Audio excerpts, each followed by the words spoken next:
రండి కమిటీలో ఉండనంటే మీరు రావాల్సిందే. మీకు అంత ప్రెజర్ పెట్టి మిమ్మల్ని తీసుకుని వచ్చి పెట్టడం నాకు అనవసరం. ఎందుకంటే నా కమిటీ బలపడాలి, నా కమిటీ స్థిరంగా ఉండాలి. నా కమిటీ స్థిరంగా లేకుండా మీరు 100 మంది జనం వచ్చినా నాకు ఎందుకు కమిటీలో లేకపోతే 100 మంది జనం రావడం వలన కమిటీలో లేకపోతే మీ వలన ఏమిటి నాకు లాభం? లాభం ఏమో ఆ కమిటీలో ఉంటానంటేనే లెక్క ఉంటుంది. నేను ఎవరికైతే నా కమిటీలో సభ్యులుగా ఉంటారో వాళ్ళకి మాత్రం ఫోన్ చేయమని చెప్తాను, అడిగి చెప్తాను. అరే ఎంతమంది ఫోన్ చేస్తుంది, వీడికి ఆడికి ఫోన్ చేస్తాను, నేను ఎవరు చేయను అనుకోను. నా కమిటీతో సంబంధం లేని వాళ్ళకి ఎవరికి కూడా ఫోన్ చేయాలి. నా కమిటీలో సంబంధం ఉండాలంటే ఒక రూల్ ఉంటుంది, ఆ రూల్కి సంబంధించి మాత్రమే వెళ్ళాలి. కాబట్టి నాకు ఇష్టం వచ్చిన జనం కావాల్సిన జనం కాదు, కమిటీ కాదు, నిలబడే వ్యక్తులు కాదు. కాబట్టి అట్లా ఉండేవాళ్ళు ఎవరైనా ఉంటే మన కమిటీతో అనుసంధానమయ్యి మనకి ఎవరైతే సభ్యత్వం కట్టి నెంబర్ వేసుకొని మన ద్వారా ఐడెంటి కార్డు తీసుకుంటారో వాళ్ళకి ఇలాంటి మీటింగ్, మనం జనాభా మీటింగ్ చేస్తాం, 100 మంది చేస్తాం, 1000 మంది చేస్తాం. అప్పుడు మనం పిలవలసిన వాళ్ళందరినీ కూడా అందరినీ పిలుస్తాను. మన మీటింగ్కి అందరూ పిలలేదా? ఎంతమంది పిలిచాను? అది అందరూ కూడా కమిటీ కూడా మాట రమ్మంతే. మీకంటే ఎక్కువ మంది వస్తారు. అక్కడ మీరు పిలిస్తే ఇక్కడ ఉన్న వాళ్ళకంటే ఎక్కువ మంది వస్తారు. కానీ అయితే మరి వాళ్ళు అప్పటి నుండి కూడా చాలా కష్ట నష్టాలు ఓర్చి, ఎందుకంటే ఎవరి మట్టుకు వాళ్ళు ఉండొచ్చు, ఎవరి పని వాళ్ళు చేసుకోవచ్చు.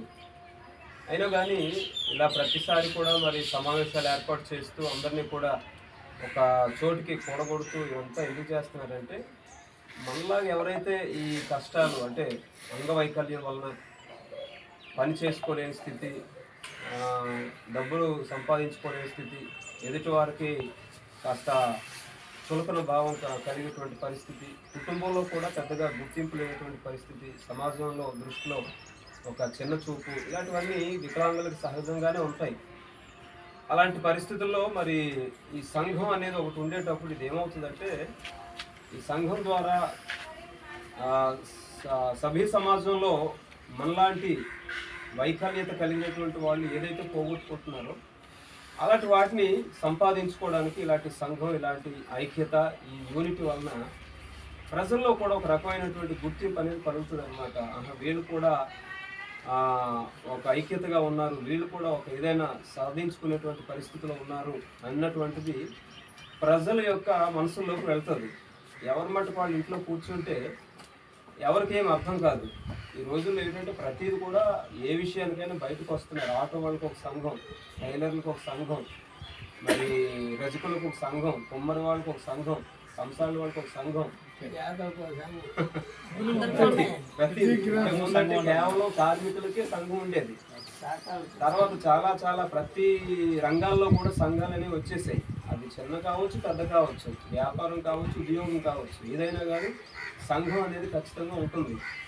అలాంటప్పుడు ఈ వికలాంగుల సంఘం అంటే మనదొక ప్రత్యేకమైనటువంటి విధానం.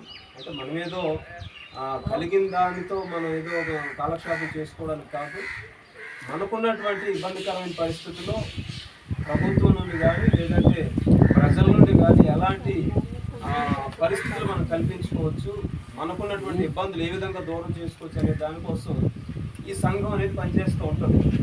అందుచేత ఇందులో భాగంగా మనం అందరం కూడా ఇలాగ ఐక్యత కలిగి, అంటే చాలామంది 100,000 మంది ఉన్నారు, కానీ వాళ్ళందరూ చెప్పారు కదా ఇంతకుముందే పెద్దలు ఎప్పుడో ఒకసారి కలుస్తారు పెద్ద పెద్ద సభల సమావేశాలు జరిగేటప్పుడు. కానీ మరి ఈ యొక్క సంఘం యొక్క పురోగతి జరగాలంటే ఇలా ప్రతి నెల మనం కూర్చొని మాట్లాడుకోవడం, అభిప్రాయాలు చెప్పుకోవడం, దీనికి ఉన్నటువంటి స్థితిగతులు లేదా విధి విధానాలు అనేవి మాట్లాడుకోవడం వలన ప్రతి సభ్యుల్లో కూడా ఒక అవగాహన అనేది కలుగుతుంది. ఏం చేయాలి, ఏం చేస్తే మన యొక్క పనులు నేర్చుకోవాలి. ఈసారి తప్పకుండా అది ముందుకు సాగేటట్లు మనం చేయాలని మీకు అందరికీ మరొకసారి మనస్ఫూర్తిగా తెలియజేసుకుంటున్నాను. ఏదో వస్తున్నాము వెళ్ళిపోతున్నాము అనే కాకుండా ఏదో మన పెద్దలు వాళ్ళు ఎన్నో అహర్నిశలు శ్రమించి మన గురించి వాళ్ళ భార్యలను పక్కన పెట్టి ఎన్నో ఆటుపోట్లు ఎదుర్కొంటూ ఆ దివ్యాంగుల పరిరక్షణ సేవా సంఘాన్ని ఒక పునాదిగా వేయడం అంటే ఎంతో గర్వకారణము, ఎంతో మనం ఆనందించదగవలసిన విషయము. ఒక ఇందాక మన మిత్రులు మార్టిన్ గారు చెప్పారు, ఒక టీచర్స్ యూనియన్ ఉన్నప్పుడు మనకి యూనియన్ ఉండకూడదా, ఒక ఆటో వాళ్ళకి యూనియన్ ఉన్నప్పుడు మనకి యూనియన్ ఉండకూడదా? అదే యూనియన్ ఉంటే ఎంతో మనకి ఒక గట్టి నమ్మకం, బలం. ఆ బలాన్ని మనం చేకూర్చుకోవాలంటే ఇప్పటి నుంచి ఏం చేద్దామంటే గతం అయిపోయింది. ఇక్కడ నుంచి మనం అందరం స్ట్రాంగ్గా అందరం లీడర్లు అంటే ఇక్కడ ఏదో కూర్చున్నారు వాళ్ళే పెద్దలని అనుకోవద్దు దయచేసి. మనకి మనమే లీడర్లు. మనం ఎదుటి వ్యక్తులకి సహాయపడినప్పుడే మనమే లీడర్. అలా మనం భావించుకొని ఈసారి విలేజ్లో ఎంతమంది దివ్యాంగులు ఉన్నారు వాళ్ళు గుర్తించి వాళ్ళు ఖచ్చితంగా సభ్యత్వం చేసేటట్లు మనము ఏర్పాటు చేయగలగాలి.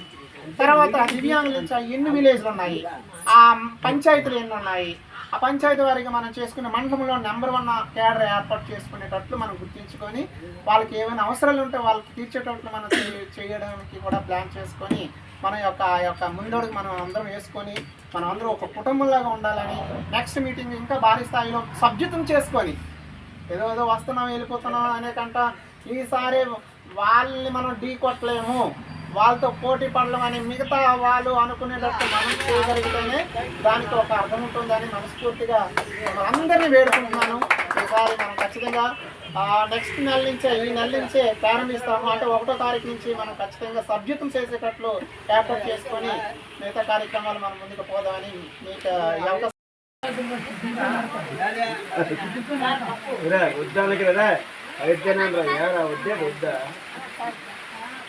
కొద్దిగా మిక్సింగ్ చేసుకోండి.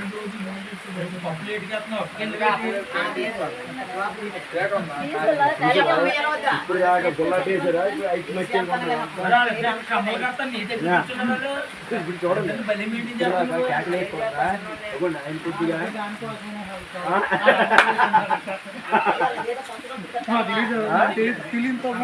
ఇప్పుడు దాకా ఎలాగ కేకలు వేసుకోండి.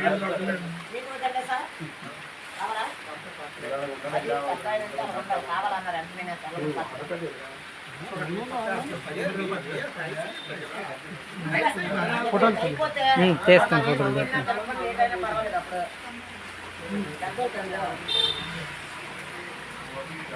ఒక దగ్గరికి